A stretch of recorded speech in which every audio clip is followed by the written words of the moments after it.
સુરેન્દ્રનગરના ધાંગધ્રામાં શાળા પ્રવેશોત્સવનો કાર્યક્રમ યોજવામાં આવ્યો। નાના નાના ભૂલકાઓને શાળામાં આવકારવામાં આવ્યા। આ કાર્યક્રમનું ધાંગધ્રાની અજીતસિંહ સરકારી હાઈસ્કૂલ ખાતે ધારાસભ્ય પ્રકાશભાઈ વરમોરાના અધ્યક્ષસ્થાને આયોજન થયું હતું। સાથોસાથ પર્યાવરણના જતનના સંદેશ સાથે વૃક્ષારોપણનો કાર્યક્રમ પણ યોજવામાં આવ્યો હતો।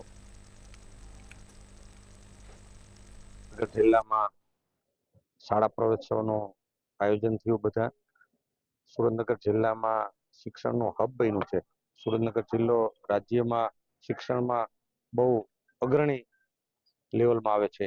એ જિલ્લામાં જે ધાંગધ્રાથી મેં કલ્યાણપુર, જસાપર અને ધાંગધ્રા સર અજીતસિંહ હાઈસ્કૂલમાં આજે મેં 3 કાર્યક્રમ એટેન્ડ કર્યા।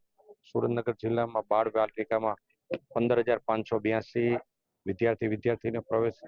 આ પ્રવેશોત્સવની અંદર બાલ વાટિકાના બાળકો, પ્રાથમિક શાળાના બાળકો અને હાઈસ્કૂલના બાળકોએ ખૂબ ઉત્સાહભેર ભાગ લીધો અને માનનીય શ્રી ધારાસભ્ય શ્રી પ્રકાશભાઈ વરમોરા દ્વારા એ બધા મિત્રોને, બાળકોને પ્રવેશ આપવામાં આવ્યો, ઇનામ વિતરણ કરવામાં આવ્યું અને સારી રીતે પ્રવેશ આપવામાં આવ્યો।